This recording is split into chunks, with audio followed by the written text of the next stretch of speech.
Nourish and Develop. Today we are going to be making African peanut soup. Absolutely delicious soup using lots of great pantry ingredients. Really rich flavor. It'll knock you out. If you like peanut, it's a fabulous soup. All right, so we're going to get started. I've got my burner. I'm going to turn on my heat, and I'm going to get this pot heating up a little. I'm going to start by adding a few tablespoons of olive oil to be able to saute my onions. I've got one chopped onion. I like my chopped onions to be, not so small that they disappear, but have a little bit of a chunkiness to them. So we're going to put that in and let them soften just a little bit. Now we stir. While those are chopping, I'm just going to work ahead a little bit. I need to chop my sweet potato. It's one of the ingredients in this stew. Make sure that you read through the recipe first. You have a good look at it. You make sure you have everything that you need. And if you don't, and it's something that you think you can substitute, for example, if I didn't have kale today, I would be quite happy to substitute spinach. If I didn't have sweet potato, I'd be quite happy to substitute butternut squash. Substitutions are always possible. You just have to read through the recipe first and make sure that you have the basic ingredients. So the saucy things. You want to have the peanut butter, you want to have the tomato, you want to have the flavorings at the bottom, the ginger and garlic that are going to go in shortly. So you want to make sure that those are there so that the flavor base for the soup is there. And after that, the veg that you want to add is up to you.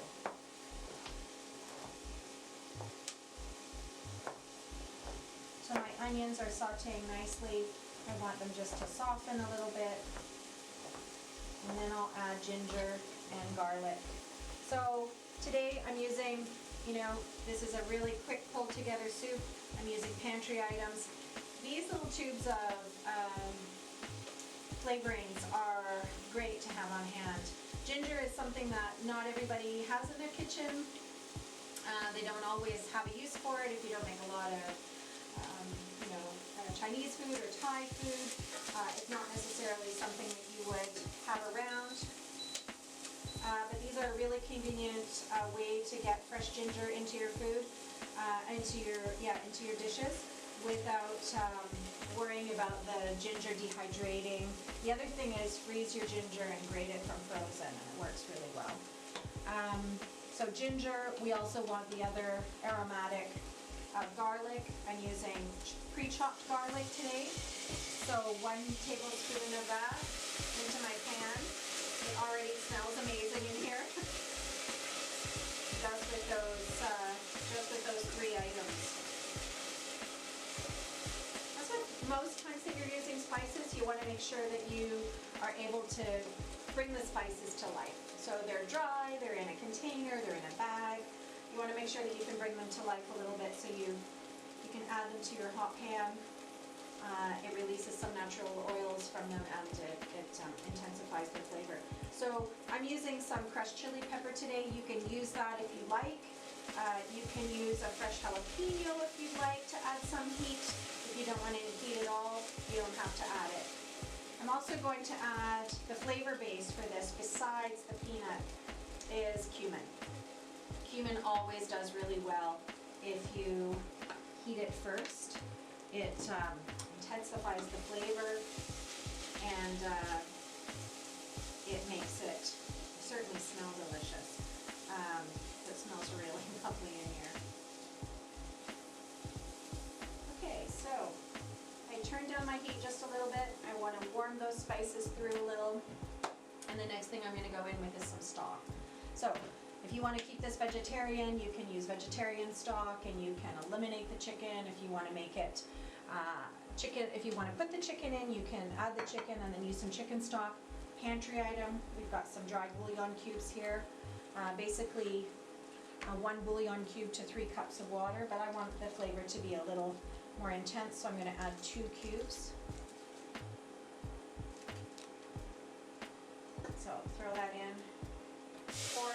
water. I'm going to add the additional cube. I just wanted to get the water into the pot.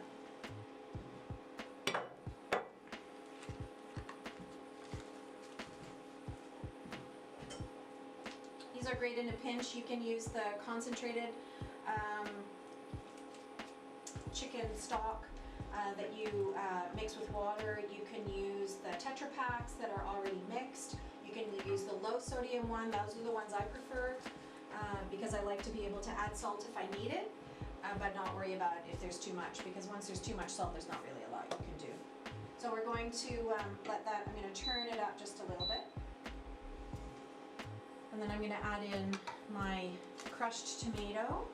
So the recipe that follows is calls for a 15-ounce can, which is the smaller can. And I'm using half of this crushed tomato can, which would equal about the same amount. Now, any brand will do. And then 2 tablespoons of tomato paste. Remember, if you're not using all of your canned items, so in this case of the tomato paste, for example, I'm not using it all today, don't store unless it's just for a day, don't store the balance of your canned items in the can. Transfer them to a small, either a little Ziploc bag or a small container. They spoil really quickly when they're in the fridge, in the can. So we'll stir that up so that so it's all nicely mixed and it can start to boil. Now the really big flavor boost to the soup is peanut butter. You want to use natural peanut butter. You don't want to use peanut butter with sugar and fillers and all of that. You need to use natural peanut butter. The best way to store natural peanut butter is with the lid on, obviously, and turned upside down in your cupboard. So when you first get natural peanut butter, there'll be a fat layer on the top, the oil layer, and you need to mix that in. But if you store it upside down, that will happen naturally for you. So I'm just going to stir this a little bit to make sure that all of the peanut butter is up from the bottom.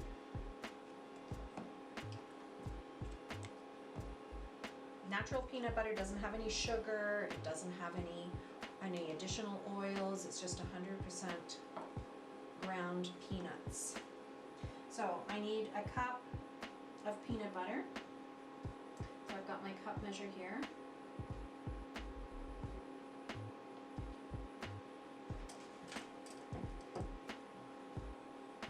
So I'm going to add that to the soup.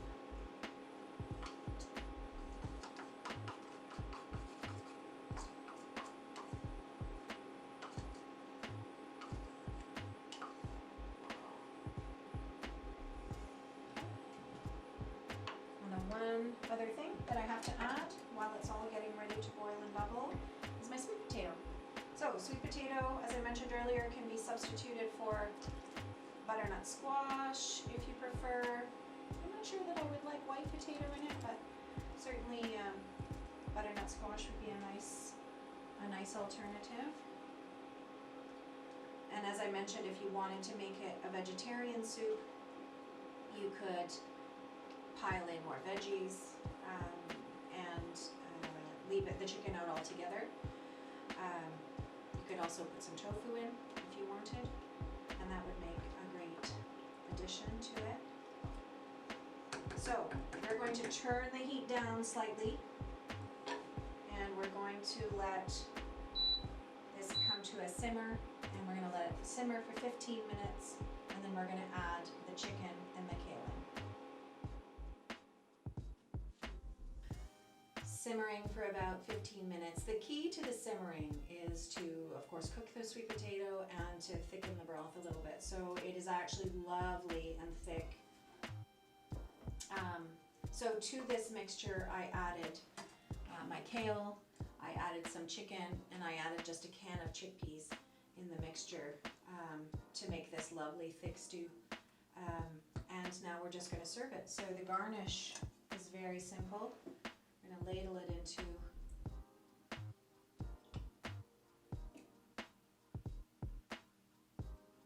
our bowl. Very hearty.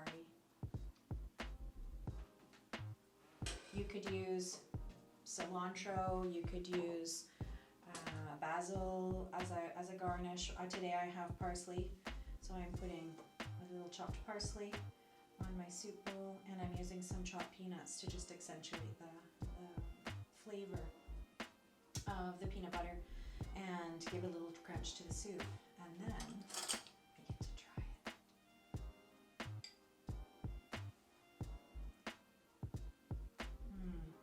So delicious. It's warm, it's creamy, it's full of flavor, and using great pantry ingredients: tomato paste, peanut butter, chickpeas, stock from your cupboard, and with just a few fresh ingredients. Beautiful winter soup, really rich and delicious. I really recommend you try it. Thanks for watching.